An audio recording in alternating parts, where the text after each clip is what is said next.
Nawindang na bang lahat? Sa sinabi ni, sino may pangalan niya? Hindi ko kasi pinanood yung video eh. Basta marami lang nag-react.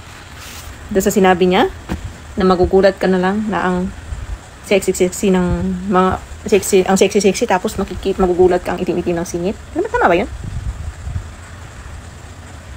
Well, sa sinabi mo pa lang, ang sabi mo kasi sobrang sexy mo, tapos bigla makikita mo maitim yung singit ng babae. Paano napunta yung singit or yung kulay sa kaseksihan? Char. Kaya maraming nagulat eh, maraming na-alarma, maraming nag-react sa sinabi ni Kuya. Base rin sa itsura niya, no?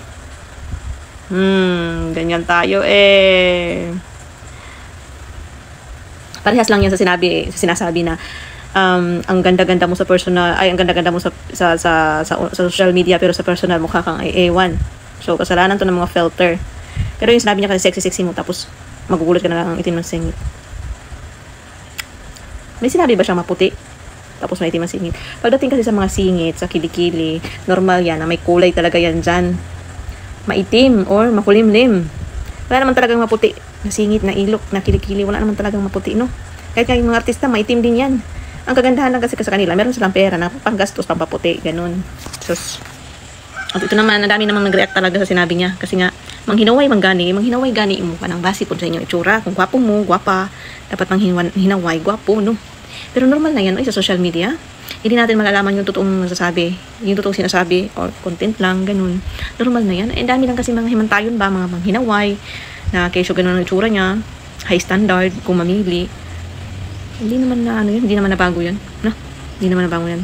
Pero since viral nga, eh, nakikialam din tayo. Kaya nga ayusin nyo yung pag ano nyo, yung pag filter nyo. Dapat pala una pa lang na mag-video ka, sasabihin yung filter to or naka filter para hindi magugulat no. Basta ako silingan na yung mag-adjust sa akin, kapitbahay ko na yung nag-adjust sa akin. Walang pakialam kung magamit ako ng filter or what, pampaputi or what. As long as wala ka namang hindi ka naman nananakit, wala ka namang ginagawang masama, wala ka namang utang na hindi mo binabayaran, go lang, di ba? Normal na yan. Ano na yan ngayon, parang wala na lang. Ang masama doon kung meron siyang mga inapakang tao. Pero nga, kung tutuusin talaga, maano ka talaga sa sinabi niya, pero buang na lang yung papatulan sinabi niya, tapos ganun yung nagsabi, ganun yung itsura nagsabi, papatulan mo yan. Nga pala, yung paggamit ng filter, inaayon din niya na yung filter, namimili din niya pagpipilteran niya. Hindi basta-basta lang magpipilter siya ng pangit. Kasi kung pangit ka, tapos magpipilter ka, tapos hindi pa rin dumikit yung filter sa'yo, wala na, alam na.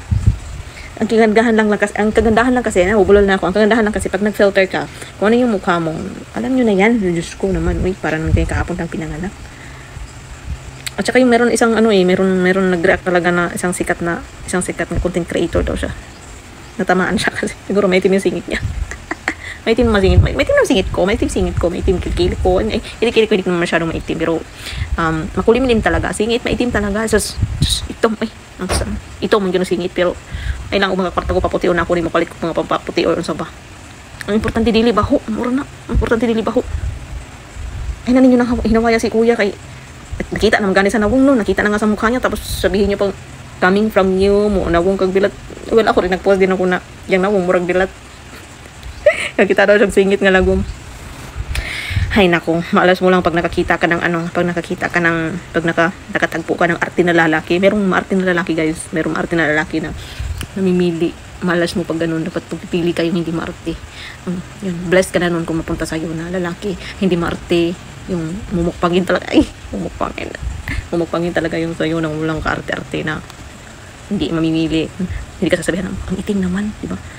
Or basta, so blessed ka na nun kung yung katanggap niya lahat ng kung anong mayroon ka sa katawan mo. Maitim, maputi. Yung talaga may amoy, Diyos ko. Huwag lang may amoy, guys. Ang hirap nun pag may amoy, no? Di bali maputi, di bali lagong. Basta, ay lang dun may amoy, Diyos ko. Kung mayroon man amoy, linisan nyo naman. No? Kasi kahit naman gwapo, kahit pangit, yung lalaki, respeto rin, no? Kasi parang nakakayari na mabaho, tapos diba? Okay lang yan kay kuya, normal na yan kuya. Meron lang talagang sensitive na people of the Philippines na magre-react sa sinabi mo. Pero opinion naman ng lalaki, opinion naman kuya yun, no? Opinion naman yun nung nagsabi na magugulat ka na lang kasi ang itim ng singit. Okay lang, maitim naman talaga yung singit, pero bakit tayo nagre-react? may mag-react man nga ito man jud nga lago mag bugan no. Just Ginoo ko.